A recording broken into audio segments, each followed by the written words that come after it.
everybody. It's Angie Atkinson at queenbeing.com.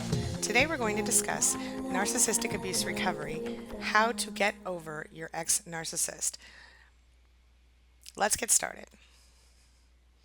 Like I said, my name is Angela Atkinson. I'm a certified life coach, an author, and a survivor. You can go to queenbeing.com to learn more about narcissism and narcissistic abuse recovery. You can visit narcissismsupportcoach.com to learn about private coaching, as well as to get a free 5-day e-course, email course that will help you to get over the fear that you're dealing with as a recovering someone who's been in recovery for narcissistic abuse or someone who needs to be in recovery, as well as booksangieWrote.com to read a number of books on this topic and related topics. All right, so let's just get right into it. Literally, anytime you end a relationship, you're going to find that it changes your life. And the more significant the relationship, the more significantly it will change your life. So, when it comes to a narcissist, of course, there's a whole other layer involved, and that's called toxic love addiction. In any case, you need to know something important. It's not your fault that you feel so drawn to your abuser. So, why do you still want your narcissist when he is or was so terrible to you? A lot of people are struggling with this very question. This is actually one of the biggest questions that I hear between my YouTube viewers, my queenbeing.com readers, and even, through Facebook and my private clients on this in this area. So why is it so very hard to go and stay no contact? Well, since you're here reading or watching about this video or reading the information, chances are that you've already figured out that you are in a relationship with a toxic narcissist and that you need to at least consider going the no contact route if you ever want to be happy again, right?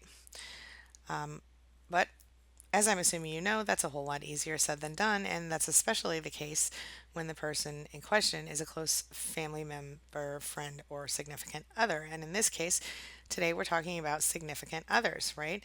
So before we get into all that, though, let's talk about what no contact means in case you aren't aware, okay? And what it means in reference to narcissistic relationships. So we're going to start by defining it, okay? Simply put, the no contact rule is enacted when you end all contact with the toxic narcissist. This includes, but is not limited to, the following. You stop taking the narcissist's phone calls. You block him or her on all of your social media networks. You do not engage or encourage visits with the narcissist. You stop speaking to him, and basically stop interacting in any way as much as possible. So it's not rocket scientist, right? But why is it so difficult to enact that practice, and why is it so hard to stick to that no contact rule? This is what we're talking about today. Toxic love addiction. It's the main reason going no contact is so hard. I don't know if you're aware of it. I wrote a book called Your Love is My Drug, and there's a scientific basis for the title. Researchers say that romantic love in general is an addiction, as in it affects the brain just like a drug.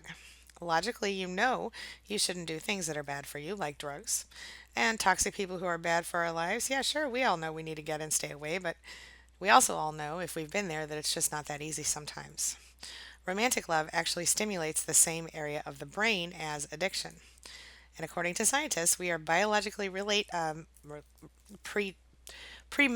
the wrong word, but biologically related to behave that way. There's an evolutionary spin here, and here's what it is. It's that, as on a very visceral level, we are concerned about the loss of a potential baby making mate because it would be bad for us as a species.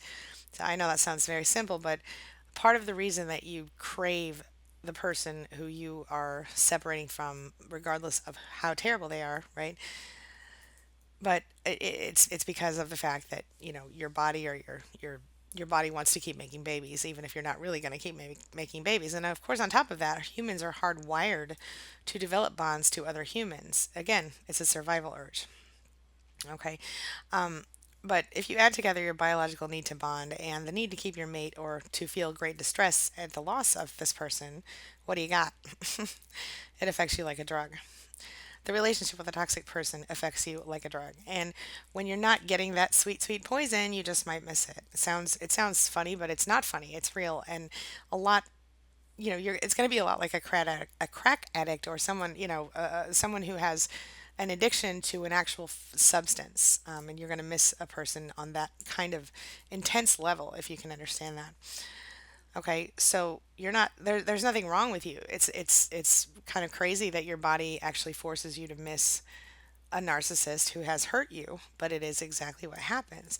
I mean, you might feel like you're all alone when you're dealing with a narcissist or when you're just getting out of, a relationship like this. But the truth is that, getting involved with these types is something that a lot of people go through at one time or another. And trust me, I know what I'm talking about. I've been writing about this topic for about 5 years now. And it's just amazing to me how many people reach out to me and say, oh my gosh, I had no idea, or oh my gosh, you really helped me because I didn't know what I was dealing with, and so on and so forth. So I really, this is why I keep doing what I do. Anyway, don't want to get too far off topic. Sometimes, though, people have to endure so much soul numbing mental abuse from their partners, which can have, and this has a profound and powerful effect on all of us who have experienced it, and it does last a lifetime.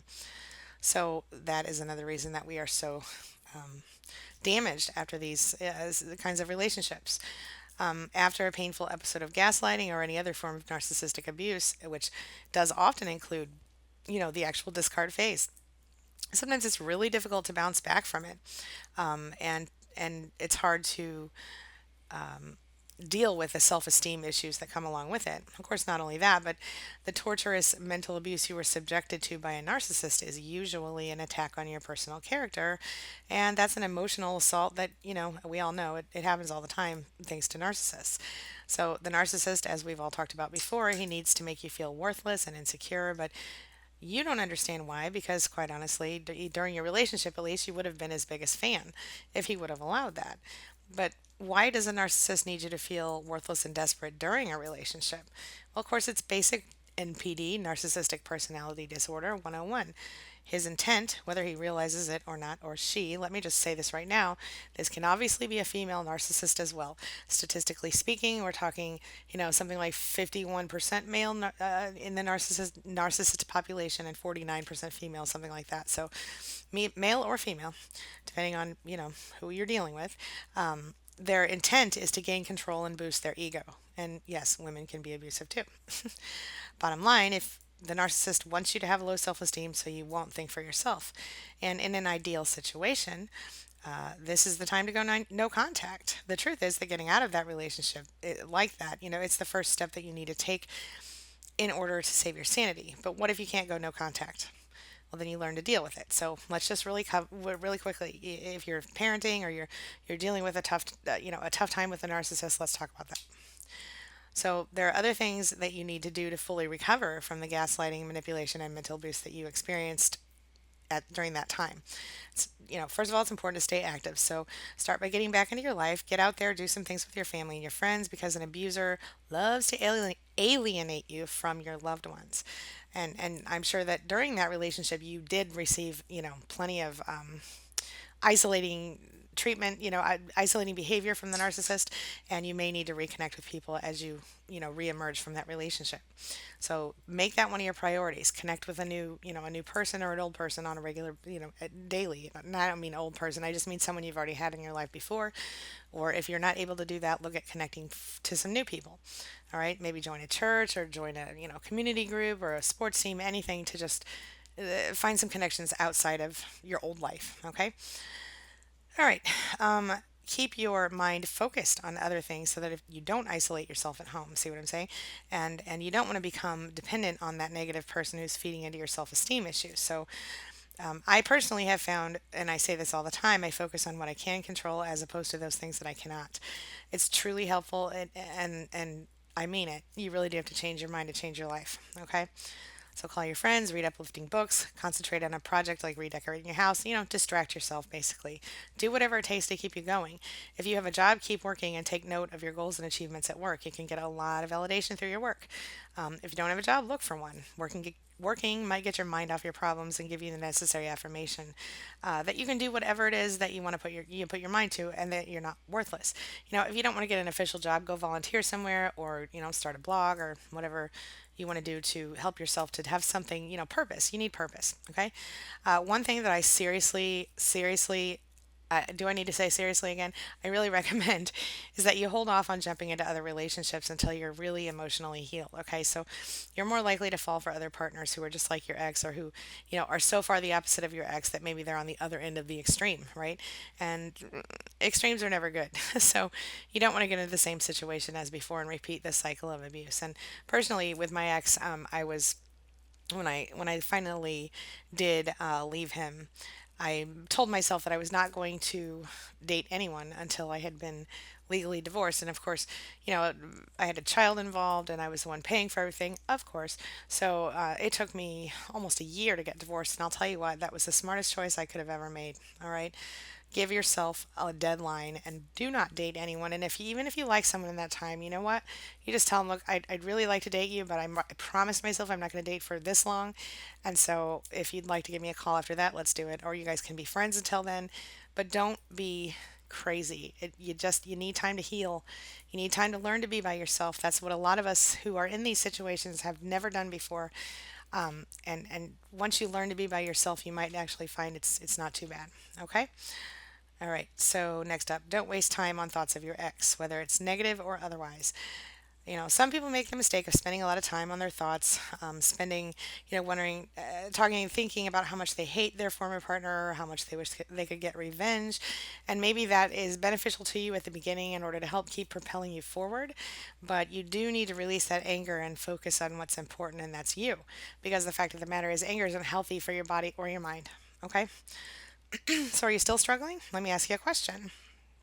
Have you considered forgiveness?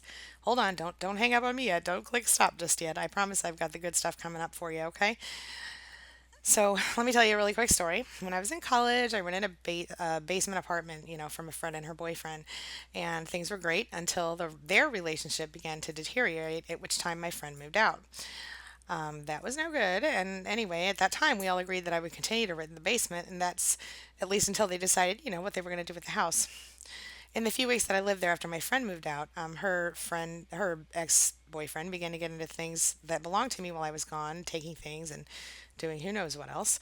And that of course he made it no secret to me, and on several occasions confronted me about various items or information that he found in my stuff.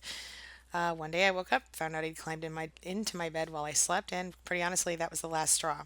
The guy violated my privacy, and at this point, he had violated my personal right to choose who was allowed in my bed. Since I couldn't wait until I found another apartment to move out, I just went ahead and crashed on a friend's couch for a few days while I located a new place.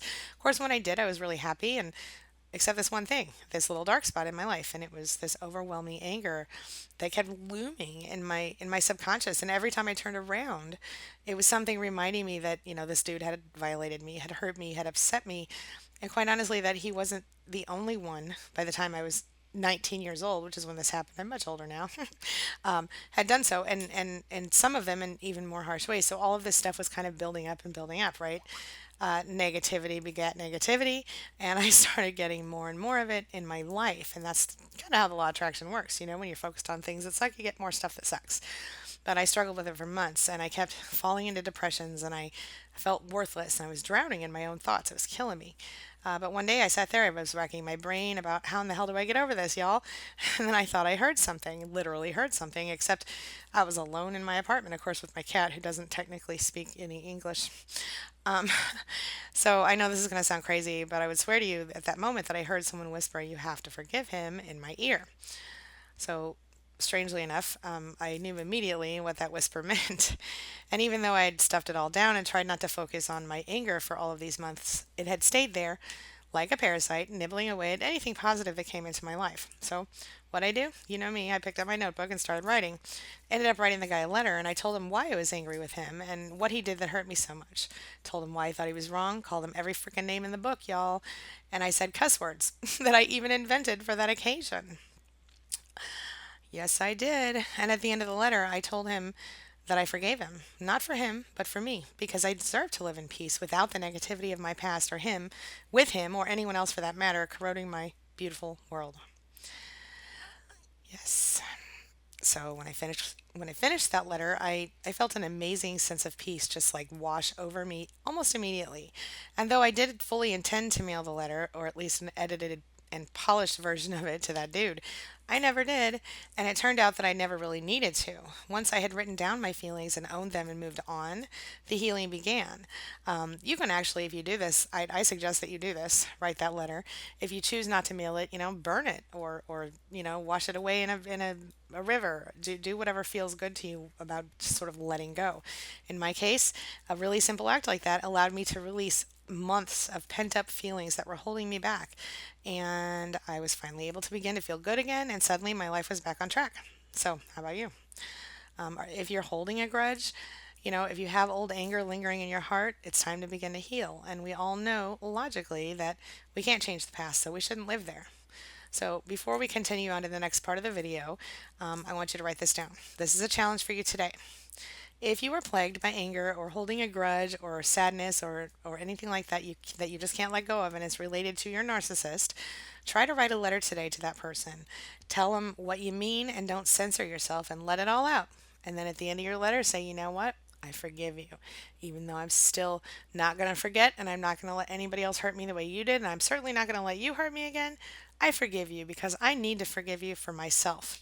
If you want to, then you can write a more reader friendly version of that same letter and mail it to that person or email it, to the people that have hurt you. But if more likely, if you're like me, you might find that the simple act of getting it all out is just enough. Okay? The bottom line is that if you are holding on to toxic anger, it's only hurting you. The person or people that, who you are angry with, they're probably not even aware of it. And if it's a toxic narcissist, he knows it. He doesn't care. And it doesn't affect him in the same way that it does you. It just affects him because he worries that maybe he can't get his favorite form of supply back. That's all. Or her favorite form of supply. The best revenge, they say, is living well. And if you don't want to let go of your anger for your own sake, then whatever, let it go to be the bigger person. I don't think you need to worry about that because the fact is this type of anger and pain and all-consuming sickness that comes with being involved with a narcissist is something that is best let go of. It's poison to your soul. Before I go, I'm going to offer you a little bit more. I found these tips from Zen Habits blogger Leah Babauta. These next 8 tips, I think they're amazing, and I just want to pass them along to you. Number 1, commit to letting go. You aren't going to do it in a second, or maybe not even in a day. It can take time to get over something, so commit to changing because you recognize that the pain is hurting you. So, number 1, the first step you're going to take is let go, commit to letting go. Okay? Even though you know it might take a minute, it might take a day, it might take a year, just take time, give yourself the option. Okay? Number 2, think about the pros and cons. What problems does the pain cause you? Does it affect your relationship directly with the person, with others? Does it affect work or family? Does it stop you from pursuing your dreams or becoming a better person? Yup. Sorry, you know it's true. Does it cause you unhappiness? Think of all these things and realize you need to change. So, number 2, decide it, think about it, and decide to change. Think about the benefits of forgiveness, how it'll make you happier, free you from the past and pain, improve things with your relationships and life in general. Okay? Number 3, realize you have a choice. You can't control the actions of others, and you shouldn't try. But you can control not only your actions, but also your thoughts. You can stop reliving the hurt, and you can choose to move on. You have the power. You just need to learn to exercise it. Number 4, empathize. Well, my guess is if you're here watching this video, you're already a bit of an empath already. So this might be something you can teach your narcissist, but you probably can't because they don't learn things well. But for you, put yourself in another person's shoes. Try to understand why he did what he did. Start from the assumption that the person isn't a bad person, but just did something wrong. Look, this doesn't entirely apply here for narcissists because if you educate yourself about narcissists, you know that they don't they don't think and feel like normal people. So you can't always empathize with them, but you can do the best that you can to try to understand them. Just don't try too hard because you'll drive yourself crazy. All right, number 5. Again, understand your responsibility. Sure, the narcissist is definitely a person who is going to be causing you lots of stress and pain. But of course, in your own defense or his own defense, whatever you want to say, we all have issues. Nobody's perfect. So if you have anything involved, if you personally believe you have any responsibility, it's time to let go of it and forgive yourself. Okay.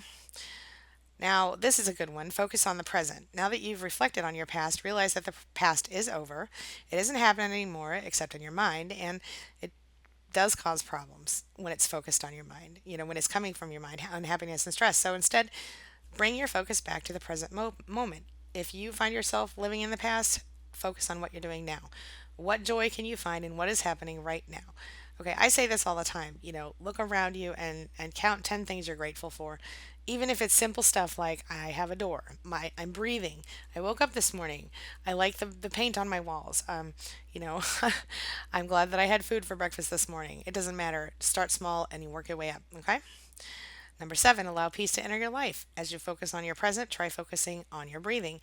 This is all about the mindfulness, and I'm actually going to have a series of mindfulness videos coming up on this for you too as well. But he says, imagine each breath going out is the pain and the past being released from your body and mind. And imagine each breath coming in is peace, entering you and filling you up. Ready? So breathe in, breathe out.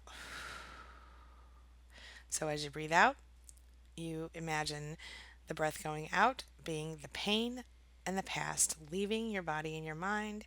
And as you breathe in, remember that each breath coming in is peace, entering you and filling you up. Breathe in peace, breathe out anything that you don't want anymore. Okay, release the pain, release the past, let the peace enter your life. And as you go forward, thinking no longer of the past, but you think of the peace in your present and the current moment that you're in right now. Leo's last tip, feel compassion. Finally, forgive the person and realize that in forgiveness, you are allowing yourself to be happy and move on. Feel empathy, I'm going to add here, as appropriate for that person and wish nothing but happiness for them. Yeah, I think you should do that regarding the narcissist because let's face it, if you're wishing harm and destruction, then you're going to be putting out that vibe and all that comes back to you, the whole law of attraction situation. Okay? All right, back to what we're talking about. It's time. It's time to move forward with your life. So don't be afraid to seek professional help if you need it. I am a certified life coach. I can help you to make some choices that are most effective for you.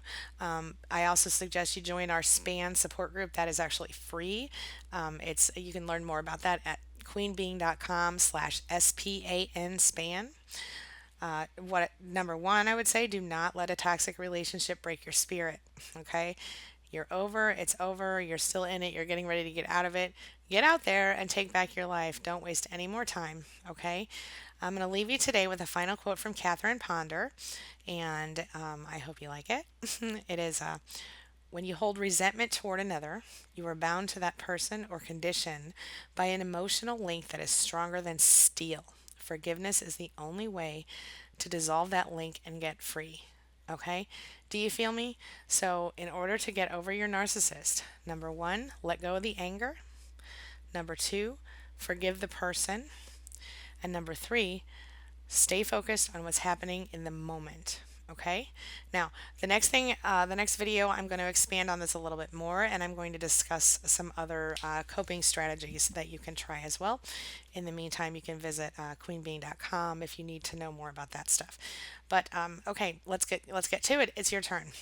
Are you struggling to get over a narcissist? And if you are, what's working for you and what isn't? Please share your thoughts and your experiences below. When you do that, you help other people who are in similar situations to either know that they're not alone or to get some ideas to try for themselves. I really think it's important for all of us to support each other when we're dealing with this kind of a situation. Okay? Excuse me. All right. Let's wrap it up. Again, my name is Angela Atkinson. That's me. I am a certified life coach. I am an author and a survivor. Visit queenbeing.com to get free resources for survivors of narcissistic abuse and relationship. Oh, excuse the typo there, which is in the word survivors. There's no I there. All right. Visit booksangiewrote.com to get my books and narcissismsupportcoach.com for both personalized narcissistic abuse recovery coaching, as well as a free 5-day email course that I designed specifically for narcissistic abuse survivors to help them move forward and get rid of, release the fear. All right. So until next time, my name's Angie Atkinson, and I'll see you next time. Have a great week.